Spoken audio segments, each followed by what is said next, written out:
Assalamualaikum warahmatullahi wabarakatuh. Perkenalkan, nama saya Muhammad Thorik Maulidi Pratama dengan NIM T2022-10008 dari Universitas Madura melalui program pertukaran mahasiswa merdeka angkatan kedua inbound ke Universitas Hasanuddin Makassar. Dalam kesempatan kali ini saya akan memberikan sedikit materi mengenai mata kuliah hukum pidana ekonomi. Dalam hal ini saya akan membahas materi terkait tindak pidana perbankan. Langsung saja kita masuk ke materi, yaitu tindak pidana perbankan adalah segala jenis perbuatan melanggar hukum yang berhubungan dengan kegiatan dalam melaksanakan usaha bank, baik bank itu sebagai sasaran maupun bank sebagai sarana.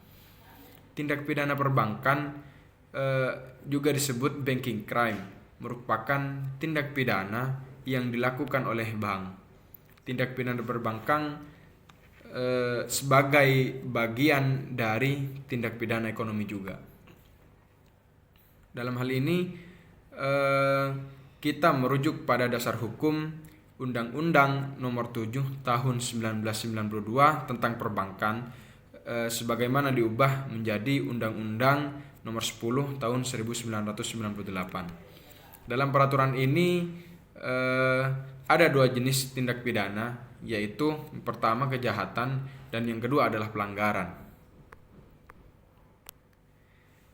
Pada peraturan ini juga pengkategorian dua jenis tindak pidana itu ada pada pasal 51 ayat 1 dan 51 ayat 2, yang pada isinya adalah pasal 51 ayat 1 mengatakan tindak pidana sebagaimana dimaksud dalam pasal 46, pasal 47, pasal 47A, pasal 48 ayat 1, pasal 49, pasal 50 dan pasal 50A adalah kejahatan.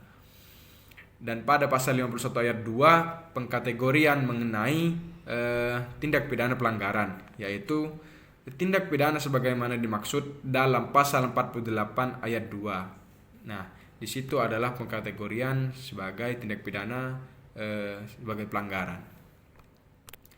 Lanjut, isi dari tindak pidana kejahatan itu adalah pada pasal 46 ayat 1 sebagai contoh, penghimpun dana dari masyarakat dalam bentuk simpanan tanpa izin dari BI. Itu juga termasuk kategori tindak pidana kejahatan perbankan. Lanjut, contoh selanjutnya adalah pasal 47 terkait rahasia negara. Jadi rahasia negara tidak bisa dibuka, tidak bisa disebarkan karena itu termasuk juga dalam tindak pidana kejahatan perbankan. Lanjut, contoh pasal 47A mengatakan anggota dewan, komisaris, direksi atau pegawai bank yang dengan sengaja tidak memberikan keterangan yang wajib. Dan situ juga masuk dalam kategori tindak pidana kejahatan perbankan.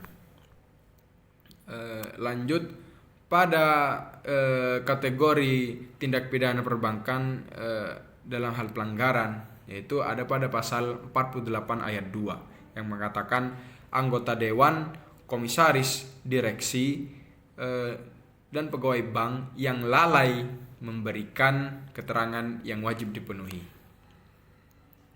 Baik, sekian sedikit materi yang bisa saya berikan.